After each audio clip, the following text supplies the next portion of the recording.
soit Jésus-Christ, le roi des rois et le Seigneur des seigneurs. Sa paix soit avec vous.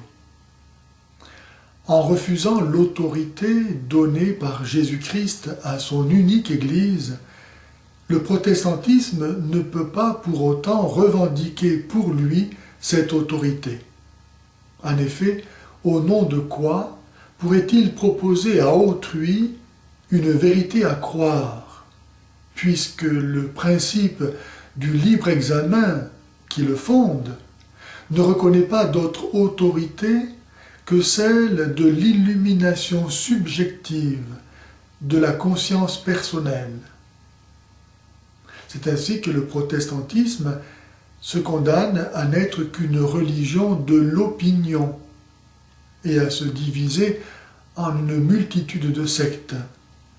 Pour camoufler son anarchie doctrinale résultant de son refus de la vérité dogmatique, c'est-à-dire énoncée par l'Église sans erreur possible, le protestantisme a imposé, en contradiction d'ailleurs avec son principe du libre examen, des confessions de foi et une forme d'unité reposant non pas sur l'accueil de la vérité révélée, mais sur le sentiment, l'élan du cœur, des actions en commun.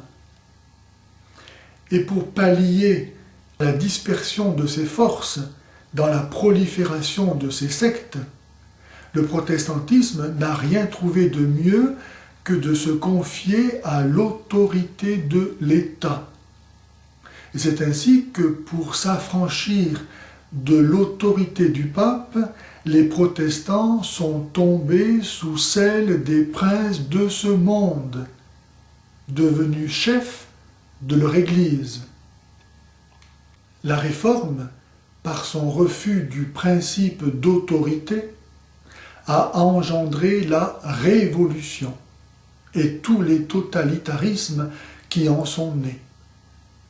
Le refus de l'autorité de l'Église a conduit au refus d'un ordre politique conforme à l'ordre naturel. Aussi vrai que s'il n'y a pas d'ordre objectif dans le domaine supérieur de la religion, il ne saurait y en avoir dans le domaine inférieur de la politique. Le refus de l'autorité de l'Église en matière de foi a conduit à l'individualisme, et l'individualisme a conduit à l'indifférence en matière religieuse. L'indifférence a conduit à l'égalité de toutes les opinions, et l'égalité de tous à la majorité comme principe du bien et du mal. En sorte que ce qui est vrai aujourd'hui peut être faux demain, et vice-versa. Ce n'est donc plus la vérité, Jésus-Christ, qui gouverne les hommes, mais l'opinion, laquelle erre entre l'ignorance et l'erreur, entre le préjugé et l'idéologie, entre l'émotion et la manipulation. Et parce que le chemin qui conduit à la perdition est facile à suivre, il suffit de se laisser aller. Beaucoup s'y engouffrent, nous dit Jésus. Et c'est pourquoi le principe de la souveraineté populaire conduit si facilement la société à sa perte. Tandis que le chemin du salut et de la paix est celui exigeant de la vertu, et c'est pourquoi il est si peu suivi. Le chemin de la vie bienheureuse, pour soi et la société, est celui de l'obéissance au commandement de Jésus-Christ, au don de soi par amour de Dieu et de son prochain.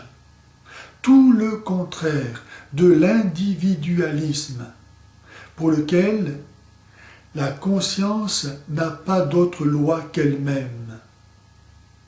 Et lorsque la conscience est à elle-même son propre juge, alors rien n'a de valeur en soi, mais seulement si la conscience lui en donne. Si rien n'a de valeur en soi, que choisir? Et c'est ainsi que la liberté, privée de son objet, perd sa raison d'être et disparaît. Place alors à la dictature du relativisme. C'est ainsi, par exemple, qu'aujourd'hui, on veut nous imposer comme une vérité absolue qu'il faut apprendre dès l'école primaire l'idéologie du genre, selon laquelle nous ne naîtrions pas sexués, mais nous aurions à choisir notre sexualité, en sorte que celui qui déciderait d'être femme serait femme. Mais ceux qui osent avancer de telles abominations sont incapables de dire ce qu'est une femme, puisque pour eux, il n'y a pas d'être sexué en soi. Et donc tout leur discours ne veut rien dire, sinon leur folie. Pourquoi ne décideraient-ils pas, en effet, de choisir d'être des chimpanzés ou des cacahuètes? S'il suffit de le dire pour que ce soit vrai, pourquoi pas?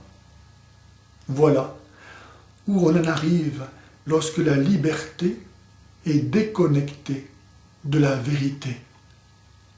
Pour contrer l'inévitable dépravation où conduit la nature humaine blessée par le péché originel et refusant l'autorité de Dieu et de son Église, certains sont tentés de réagir par le rigorisme, un moralisme excessif qui ne rend pas gloire à Dieu pour autant. Car il ne suffit pas de faire de bonnes œuvres pour plaire à Dieu. Il faut encore bien les faire. Et c'est pourquoi il est urgent que les chrétiens redécouvrent la nouveauté de leur foi et la force qu'elle donne au jugement par rapport à la culture contemporaine. Car l'Église ne lèse pas la liberté de conscience, comme voudraient le faire croire ses ennemis, mais l'Église se met au service de la conscience pour l'aider à ne plus être ballottée à tout vent de doctrine au gré de l'imposture des hommes, à ne pas dévier de la vérité sur le bien de l'homme, et surtout dans les questions les plus difficiles, à atteindre sûrement la vérité et à demeurer en elle. Pourquoi refuser le don de Dieu qui est la manifestation de la vérité incarnée en Jésus-Christ et continuer dans son Église? Si les gens savaient qu'ils vont en enfer, ils changeraient de vie.